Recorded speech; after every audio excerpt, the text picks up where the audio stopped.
All attendees are in listen-only mode. Good afternoon. Welcome to today's webinar, Surviving in the Digital Economy. My name is James Flaherty and I'm your facilitator for today's webinar. Today's webinar is the first in our digital learning series, a 13-part webinar series designed to help businesses engage with the digital economy to ultimately grow revenue, reduce costs and increase productivity. Alongside me I have today's presenter, Paul Bebbington. Welcome, Paul. Thanks, James.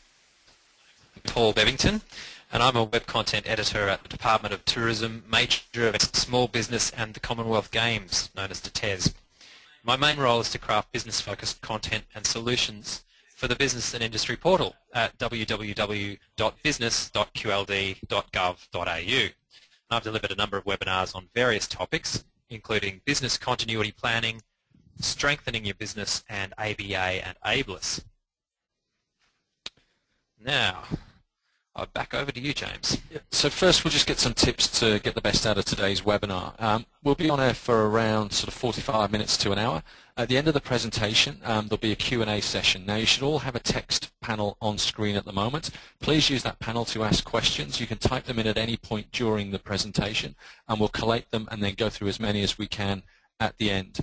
Following on from today's webinar, we'll also send out an email probably later on this afternoon around 3 o'clock-ish that will have a copy of the presentation, a link to the recording of the webinar, plus some other bits and pieces such as a workbook which is actually available for this webinar which you can download and you can use to go through many of the issues that have been discussed today to audit your business and a few other bits and pieces. So check out for that later on today. Remember the Q&A and we'll crack on. So Paul, it's over to you. Thanks, James. Today we're going to be covering off what is a digital strategy. Now most people think a digital strategy is something completely different to what it actually is, and we'll go through the individual elements of your digital strategy. It's a good idea to look at how you can map out where your business currently is. It's worth saying that just because your staff have a computer doesn't mean you've got a digital strategy. So quite often business owners think they're more advanced than they actually are. And just because you have a Facebook page doesn't mean you've got a digital strategy either. Social media and a website, they're just part of the mix. Ensuring they're an active asset is another thing altogether. So what does a digital strategy look like? A digital strategy provides direction on how to maximize the business benefits of digital initiatives in line with your business's vision, goals and opportunities. Now these digital initiatives may range from a whole of business focus, including business intelligence, more effective digital tools, collaboration, new product or market exploration, sales and service optimization, enterprise technology architectures and processes, innovation and governance, through to more marketing and customer-focused efforts like websites, mobile applications, e-commerce, social media, search engine optimization and advertising. Your digital strategy should be viewed as an extension and key component of your current business plan, and it should over time adapt and change with the market with emerging technologies the same way your business plan does. So at every level of the business plan, you should be able to map out digital initiatives that improve your business efficiencies or turnover. For example, under finance, the opportunities to get digital are endless. Now this component of your business plan could undergo digital transformation through moving to cloud-based accounting solutions, taking and receiving orders and payments via an e-commerce website, moving in-field staff to digital devices, for example iPads, taking customer orders, creating invoices on the run, and even other ways of collecting payments. A digital strategy helps you take these often disjointed elements and bring them together as one cohesive strategy. We're now going to have our first poll question, and it's a simple enough question. Do you have a digital strategy for your business? You should have some options on screen, so if you can choose an option, we'll have the results through in around sort of 30 to 45 seconds. Paul, I guess it'll be interesting to see the results for this one, because when CCIQ did a digital readiness study with our partners at Mail, we found that around 40% of businesses didn't actually have a digital plan. What's your take on this issue? Look, I mean, it's an important issue to think about, because it's not only about ways of interacting with customers, it's also about marking yourself out as a leading edge or a company that's ahead of the curve in a sense. It's about a competitive advantage as well. So if your competitors aren't embracing technology, what can you offer above and beyond what they are? So you can talk about it in terms of keeping with the times, but it's also about risk management. So what's the risk to you if you fall behind? And the results are in, and around sort of 29% of businesses do actually have a digital strategy. But if you look at, we're almost at the stage where 70% don't or are unsure. So, I think it was certainly a valuable exercise to tune into today's webinar session. Definitely, and I think that's a good figure because it shows that there's a hunger for more information about this topic. And it's also worth saying, at the moment, it's not only about whether you have one or not, it's also about at what stage you're at. So, as customer expectations increase in this area, you're going to find that they're comparing, say, purchasing experiences online that are seamless with ones that are not so seamless, and that might mean the difference between you winning or losing business. So it's worth looking at where we're at as a nation. Deloitte, they conducted a major study in 2013, of small businesses with some interesting findings. They found that 16% of small businesses are making the most of the web with high digital engagement. There were 25% of small businesses that had medium digital engagement, 24% with low digital engagement, and 35% of small businesses had very low digital engagement. And we're talking about not even using the internet at all. So how engaged is your business? There are different ways to categorize levels of engagement. You might think of very low as nil to very low activity, so you're talking about those businesses without internet involvement at all. There's low, so some basic controls and measures might be happening. Medium might mean more advanced controls and digital tools in place. And then you have high digital engagement, which is about full automation. You're talking about a digital-centric business. So why do you need a digital strategy? There's a lot of research into best practice businesses who have undergone digital transformation and come out being more profitable. Digital technology can create a ripple effect of efficiency inside a business. So one good example is Prowler-Proof.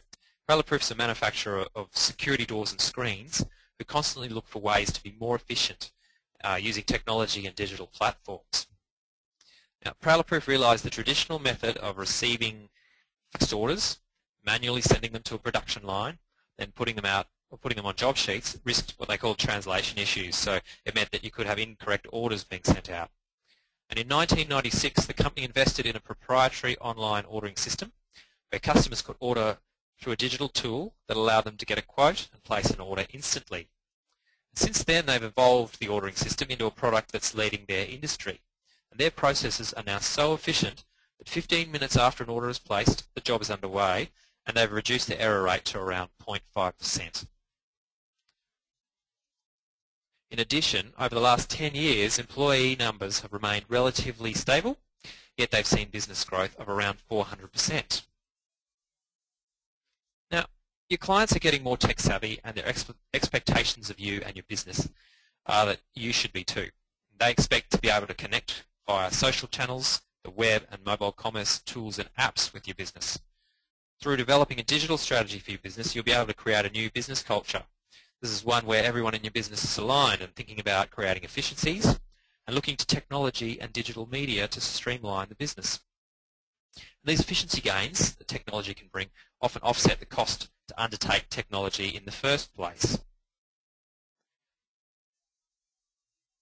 A digital strategy is made up of 9 elements on your screen, and we'll go through each one in detail. But to sum it up, it's about online presence, digital marketing, selling online, your customer interaction, online security, supplier interaction, mobile-based solutions, efficiencies through technology, and cloud computing. Online presence is what people can read or see about you and your business online. Typically, this means your website, social media pages, yellow pages online, and review forums, and it's important to ensure all your digital channels are updated frequently. Typically, this would feed into the marketing element of your business plan. Content is king, so consider your content strategy. Task staff with updating sites, creating blog entries, monitoring Facebook pages. And quite often, good quality content can lead to customers or prospects sharing information about you with their peers. So don't be afraid to give some information away for free. You need to build trust with a person visiting your site so that you're the go-to business for what they're looking for. Free downloads or resources, that's a good way to achieve this. And Goals for a visitor on your website might be to download free material, connect with your business on social media, inquire about you or your product, or to make a purchase. Digital marketing is the marketing of your business using digital channels and tools. For example, banner ads, Google AdWords, social media ads through Facebook or LinkedIn, blogging, newsletters. It's a critical component of your marketing strategy, and more businesses are moving away from traditional channels and they're creating and establishing digital channels instead. Understanding your customers is critical. So work out their search paths to get to your business, what they're looking for or where they're clicking. How do they find out about your business online? You need to do this in detail. Google Analytics is a web analytics tool which generates detailed statistics about your website's traffic and measures conversions and sales and can track the return of your investment. It's a good idea to test and measure. So most online advertising has a strong reporting side. So measure the success of your campaigns. Tweak your ads subtly to ensure they're always performing high and are high up in search results. Look for key trends between ads. So are there key phrases, words or headlines that get a bit better click-throughs? Where two versions of an ad, so let's say A and B, are compared that are identical except for one variation, you can track how that might impact on a user's behaviour, and the goal is to work out what changes will increase or maximise interest. And keep in touch with customers. A customer you've already got is much better than trying to attract a new customer, so undertake regular keep-in-touch strategies to keep in contact with your customers via email marketing, for instance, and use remarketing strategies like you bought this and other customers who also bought this product went on to buy this other product, for example. Online selling is the ability to take and receive orders via your website, encouraging customers to pay for their product through your payment gateway. And this is a very high growth sector. According to the NAB Online Retail Index, Australians spent $12.8 billion shopping online, or they spent that much, in 2012. And this is an increase of 23% from the previous year. Online selling is not just about business to customers, it can also be about business to business sales, and it can extend to the automation of your ordering system, where rather than customers faxing or calling in into your sales team to place an order, they can place it online, as we talked about with Prowler Proof earlier on. This is a great case study. Domino's Pizza are doing incredible things in the digital space. 50% of all Domino's customers come through one of their digital channels. So customers can buy from Domino's in 6 different ways. Over the phone, you can walk in, over the internet, via the desktop application and via mobile applications, or by using the Facebook application. Now 40% of all online orders come via their smartphone application. The digital channels have not only enabled customers to interact with the brand easily, but they've enabled real-time data collection to happen at every touch point, from ordering through the production process to delivery and post-purchase satisfaction. Treat the digital sales channel like any other sales channel. You need to think about who's going to staff it, logistics, marketing and promotion of the channel, reconciliation, dealing with returns. A strategy has to be put in place. So make sure your site is mobile optimized, which lets customers buy simply via their mobile phone or tablet. Look at doing deals to get customers using their mobile phone. For example, aussale.com.au opens their mobile website up to an hour earlier for all their sales, meaning customers using their mobile site can buy an hour earlier than the rest of their customers. And look out at our neighbours, so New Zealand and different nations throughout Asia. Look for ways to make sure you can offer them a seamless sales opportunity and maybe even provide English and Mandarin websites.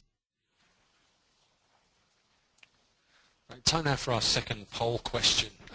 Are you currently selling online? Again, Paul, another really interesting question, this one, because from our recent research, we know that only 1 in 5 businesses that we surveyed are currently generating revenue online. And with over $12 billion on the table there from consumers, it seems to be an area in which there's a real opportunity for revenue growth. Definitely. And I mean, it's worth saying that a successful business has to not only meet customer expectations in this area, but they need to exceed expectations. And customers now expect online payment options from a lot of businesses. Not only that, it's important to make sure these experiences are seamless so you don't lose customers along the way. And so customers will get an idea of what your business is like, how efficient you are, from what their experience of purchasing online is like. Good stuff, and we've got the results just coming through now at the moment. And look, only 24% of people online today are actually selling goods and services online. So it's a real opportunity for growth and a real opportunity to increase the ways in which your customers can ultimately, hand over their hard-earned cash. Definitely, and particularly if you're a niche business of some sort, it's a great opportunity to appeal to customers interstate and overseas too. So it's worth considering all of these aspects of having a digital strategy. So this leads quite well to a topic which is about customer interaction. And as the name suggests, customer interaction is about making sure customers are serviced by all digital channels. So that is, they have the ability to get in touch with someone from your business through your website, your social media channels, or through your mobile site. You may consider using a solution like a Customer Relationship Management Tool, or CRM, as a way to capture all customer and prospect information gathered through these various sites. So think social. More often clients are turning to social media channels to ask questions or ask advice, and look for online support opportunities and client self-service and support options. So you could use frequently asked questions, product-specific forums, or even online chat to deal with customers. Online security needs to be thought through thoroughly. In many cases, your data is your intellectual property and an asset for your business. So just like you lock your office doors and put an alarm on at the end of the day, you need to also put top security measures in place to guard your data. Solutions like data backup and policies for staff, SSL certificates, and bring your own device policies all need to make up part of your online security strategies. You consider are that you need to make sure you plan carefully. The data and information stored on your computers and file services is generally the most valuable and often most irreplaceable assets that you have in your business. So focus on ensuring data is constantly backed up using both physical backups, such as hard drives and DVDs locally, and off-site backups over the internet. The concept of bring your own device, or BYOD, is rapidly gaining momentum, and that's where staff use their own personal smartphones or laptops at work as part of their day-to-day jobs. So consider policies you need to have in place to let them, or to make sure data isn't lost in the event personal equipment dies or is stolen. Consider a move to the cloud. With 99.9% security solutions in place, there are reputable cloud solutions that are worth exploring for your business. Typically you get hundreds or thousands of dollars worth in infrastructure for a set monthly fee per staff member. Being active in the digital economy means you have access to global and national markets to establish potential supplier relationships, as well as the ability to undertake supplier interaction more effectively and efficiently. So being able to source a variety of products, services, and quotes from a number of potential suppliers might provide your business with the edge over your competitors, and this can be a key part of your supply chain process.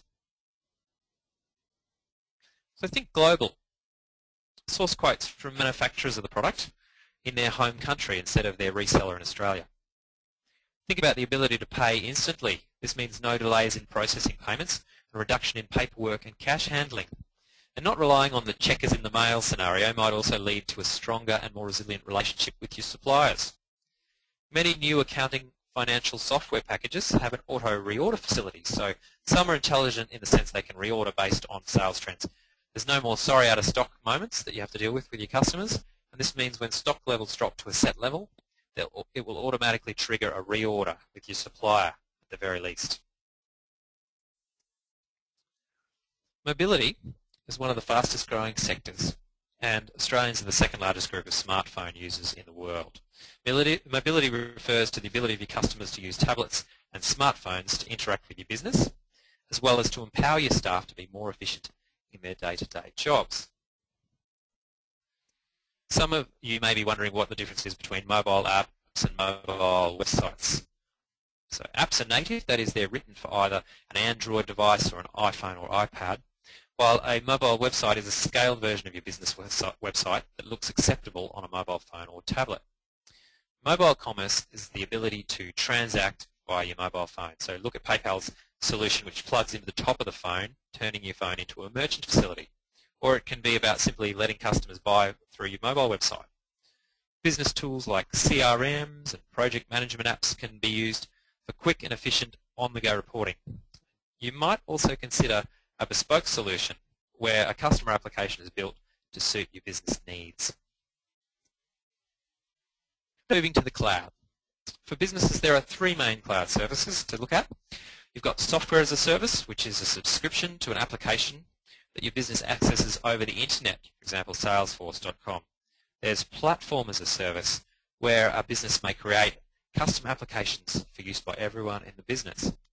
There's infrastructure as a service as well, where companies like Amazon and Google provide a backbone that can be rented out by other businesses.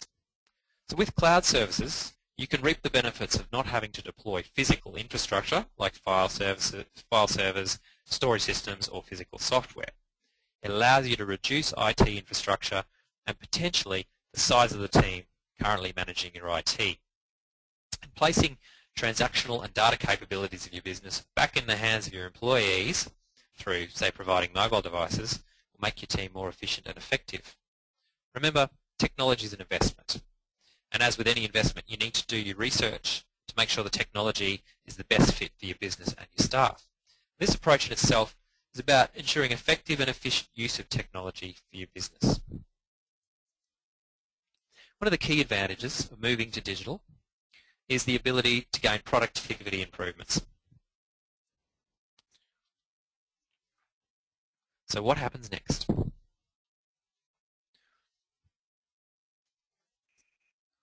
The Department of Tourism, Major Events, Small Business and the Commonwealth Games has created a framework for a small business digital readiness audit tool. Now, digital audit lets you understand where in your business you are digitally deficient and provides a road to progress from being a digital novice, say, to a business that's digitally advanced. The audit tool is in the workbook that you can download as part of this webinar.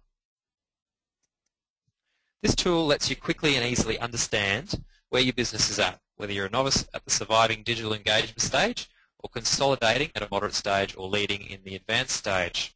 You can work through each of the elements in the digital strategy and work out your current position. For example, you might have a standard generic brochure website, and to move to the consolidating stage, you might consider adding an e-commerce provision and committing to a monthly content strategy for the website. Once you've done the audit, you'll be able to work through the action plan tool, enabling you to map out what steps you need to take to progress to the next level. Now, these steps include audit, about understanding your current position, research, where it's important to ask as many people as viable to get a broad opinion about what's the next step for you to take. There's the action stage, creating an action list of desired steps to help you reach the goal, and the define stage, which is about writing down a statement which shows what success would look like when the action plan is completed and the process is underway in your business. It might be to do, say, $1,000 per week in sales on average through your online store. So, in summary, a digital strategy is more than just social media, websites, and buying staff iPads.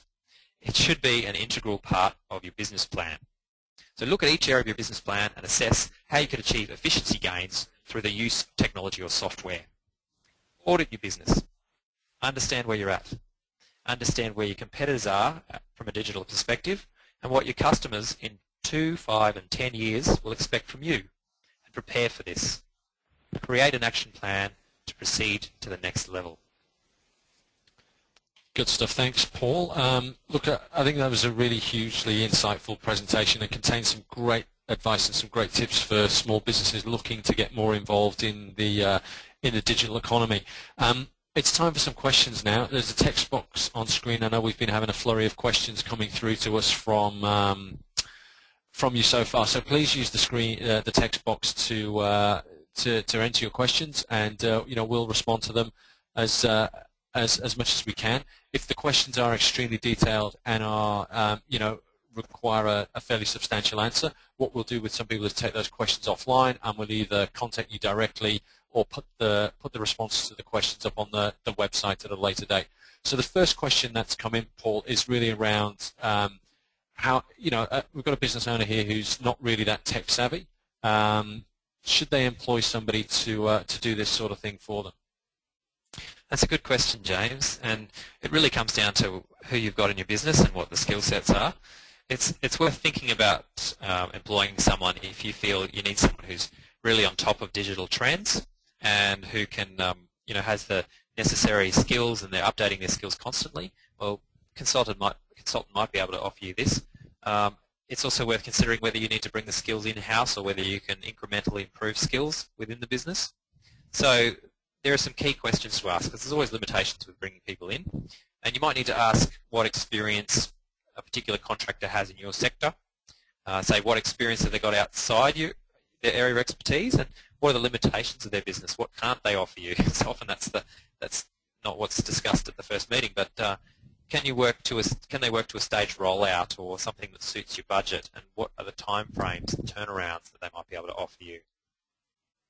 And just from a CCIQ perspective, we've worked with one of our partners called Surety IT, and they've actually developed a checklist for small businesses who are looking to engage a supplier across any form of IT or software or contracting. So we'll attach that series of questions to the email that'll follow on from this presentation, and it's a really good starting place for you to look at, and it just really goes through the key questions you need to ask any supplier in this area before you choose to engage them. The second question that we've got in is around just the vast amount of information that's out there today, and I think this is certainly something that we know from our research within CCIQ is that a lot of businesses are swamped by information and really struggle to find that starting place. So Paul, where's the best place for a business to start? Sure, I mean, that is a good question. I mean, the best place to start is to get an idea of where you're at. So complete a digital audit of your business to work out where you're at now and where your business may be strong and where it might be deficient. So it's about understanding where, what you can improve on at that basic level. There are a lot of guides on the business and industry portal that can help you work through things like how to build a Facebook presence or what to look at when you're providing a website and optimizing your website. So, I mean, I'd suggest that as a good starting point as well. It's important to just get that plan in place so you know what you're trying to achieve, and then you can work on those small components to start with. Absolutely. I think, again, we'd echo that sentiment. Unless you know where you want to go and from where you're starting, you're never going to stand a chance of actually getting there. The next question we've had in is from Ray, who wants to know how you go about approaching online selling or interaction if you're in a field where there's regulatory obligations and restrictions preventing you from doing things like offering services online or interacting with customers without a contract in place. Sure. I mean, it's you have to take these into account, but it's worth trying to be creative about how you work in that online space. So, it's difficult to know the individual circumstances, but if you're unable to provide, say, support services online, you might need to think outside the box, and maybe you let the customer make a booking with a consultant online to discuss quotes, for instance. So it's all about that touch point, and it's also about building the credibility of your business so that customers want to interact with you. They're just some startup ideas, but it's worth looking into. What's your business plan? What do you want to achieve, and what can you communicate to start with? Yeah, absolutely, and I think that's a very good point. If you can't transact online, how far can you get your customer along the journey to transaction? So look at other ways in which you can make them, make your business easier to do business with online, and that might be the ability, for instance, if you're an accountant and you can't physically transact online, can you make a facility available for your customers to upload their data so you can prepare your reporting before you go through the transactional process with them? The next question we've got in is from Nicole, and that's, can you explain a responsive site? Sure. A responsive website it's coded or developed in a way, and look, this might be something that that is provided. It depends how your website's hosted, but it's coded or developed so that it can respond to whatever device it's being viewed on. So whether that's a PC or a tablet or a smartphone. And generally, you'll see that these sites will they may offer an alternative version for a mobile device, or it may be that the website resizes based on the size of the viewing screen. Our own website, the Business and Industry Portal, for instance, does do that. It's a responsive website, and you'll see that the way that the menu changes. It's about the customer being able to navigate seamlessly around the site, no matter how small that screen is. The next question we've got in is from Derek, and it's around the 3 key points to focus on when using Google Analytics. I mean, Derek, I guess from CCIQ's perspective, the one thing to be aware of is because there's an analysis tool out there, it's really easy to become pinned into, paralysis by analysis. So one of the things I'd recommend with you using Google Analytics is focus on the 3 key metrics that are most important to you. So for instance, from CCIQ's perspective, we measure the number of visitors. We also measure the number of pages that they then visit, but crucially for us, because we've got a lot of content on our site, we focus on the time that they actually spend immersed in our site, and that's our 3 key metrics. So what I'd say is have a look at what you want to measure and what you want to measure and benchmark yourself for from a success perspective, and then choose your metrics based on that. We've had a question in as well from Emma. What aspects of this webinar is key to not-for-profits, Paul?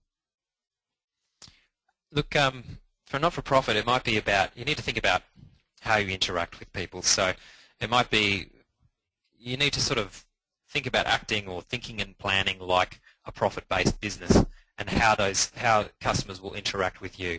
It might be about, I suppose it depends what you're trying to do, how you attract donations, for instance, how you recruit volunteers. I mean, you want to make these things very easy for people. You don't want to put any barriers in place. And it's the same with people who are purchasing online and interacting with business. You don't want to create any drop-off points where people find it all too hard. And you also want to build, I suppose with not-for-profit, it's about the brand of your not-for-profit and how people perceive credibility. Transparency is a very key issue for not-for-profits, and also what the values of the organisation are, particularly because you're wanting to attract support. It depends who that's from, whether that's from as I said, volunteers before, or whether you need to attract funding from government or other sources. You need to think about what the purpose of that the website and also those other channels are. And look, as somebody who is, CCIQ, we are a not-for-profit. I guess, I'd echo Paul's sentiments there. I mean, we use our website for transactions, we use it for event booking, we use it for registrations, we use it for people to update their customer details and customer information.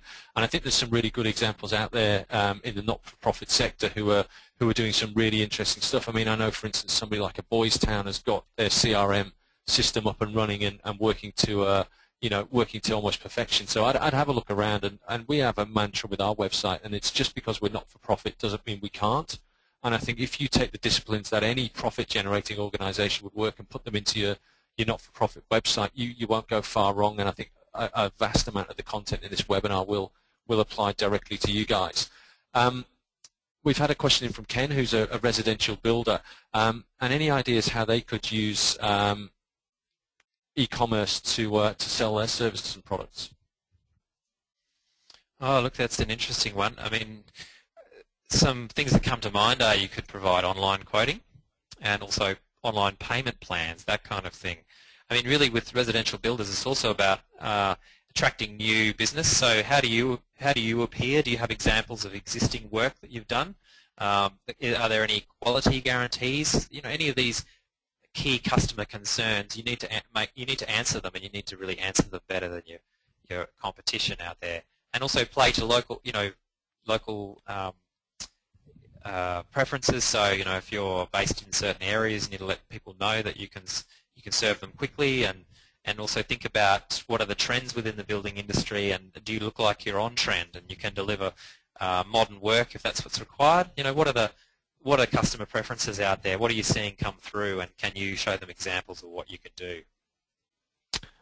In terms, we had a question in from Brian. More and more people are using smartphones and tablets, so should they be focusing on mobile-friendly websites?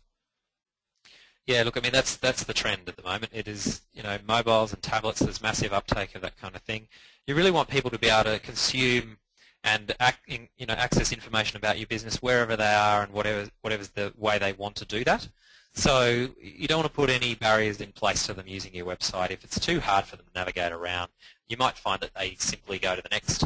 And also the advantage with smartphones, of course, is if you want them to make the phone call and take the next step, you want to make it very easy for them to do that. And it's good to think about the websites, definitely. Absolutely. And to add to that, Brian, I think the one thing to look at is the difference between having a dedicated mobile version of your site and a responsive version of your site. And there's a different school of thought at the moment as to which one you should go down. So for instance, at CCIQ, we're in the process of redeveloping our website at the moment, and we won't have a dedicated mobile version. We'll have a mobile responsive site. But as Paul said, it's about giving people as many opportunities as they can to engage with you and your brand. And I just think of, every situation I seem to be in at the moment, whether it's stood at the bus stop or having a coffee, there will be about 10 people stood there all on their smartphones. So I think to not utilize the smartphone opportunity is an area that I'd sort of certainly say get involved and find the best way to do it, but also the most cost-effective way to do it if you're a small business. A question in from Leanne. Should a business have several Facebook addresses when you have different audiences? That's a very interesting question. Look, there are different ways to answer it. In general, we would say no. The Facebook page is about your marketing strategy, and you need to look at, when people come to your Facebook pages, who are they talking to? They need to know that you're speaking with one voice, and it's about two-way communication as well. So you want to create a central place where they can find you, and you need to deliver. It's a good idea to try and deliver that very well. There may be examples of certain businesses that do a number, but it's worth starting and really trying to perfect the way you communicate with that one presence. And the final question we've got is in from Joe. How do you know which social media platform to use? Thanks, Joe. I mean, look, it really comes down to your client base. So you need to analyze your customers and what they're doing. There's lots of different channels out there. I mean, lots of business people, for instance, are in LinkedIn if they're trying to connect with other businesses. And, obviously you'll see from various analytics too whether your customers prefer to consume through Twitter or through Facebook, for instance. The figures will come through, and the preferences of your customers will become evident to you. But of course, you want to cover enough of these channels to make sure you'll reach people in as many places as possible. The one sort of thing I'd add to that really just is, if you're going to find the channel, find the one that works for you, but then try and also protect your brand across the other channels. So if you are called Fred's Hat Makers and you want to register cciq.com, you want to register Facebook/Fred's Hat Makers, also register the same business profile on LinkedIn, on Twitter, and so on and so forth, so that you protect your brand asset regardless of whether or not you're actually going to use that channel. And then, from there you can determine which one to use. And I'd say test them all. See which one works. If some work better than others, don't use them. But an interesting insight we've had from our digital readiness study is that one in four businesses are now saying that they're on social media but aren't actually seeing any benefit from it. So it isn't going to be right for everybody. Find the one that's going to work for you, and find the one that's going to give you the most reward, because at the end of the day, small business owners and operators, you're all time poor. So only invest your effort in the one that's going to generate you the best results. But time is moving on, and that's all the questions we've got time for today. Thanks to Paul Bebbington from the Department of Tourism, Major Events, Small Business and the Commonwealth Games for presenting today, and to the Department for supporting today's webinar, tomorrow's webinar, and another webinar later on in the series. As mentioned, we'll be back tomorrow for the second webinar in the Digital Learning Series. To register for tomorrow's or for any of the other webinars in this series, head to cciq.com.au/events. Thanks for joining us today and taking your time out of your busy schedules. Don't forget to check your email later on, and all the information you've seen today, plus a couple of other things we'll send through to you, will be attached to that email. So on behalf of CCIQ, we look forward to hosting you on another webinar in the very near future. Thank you.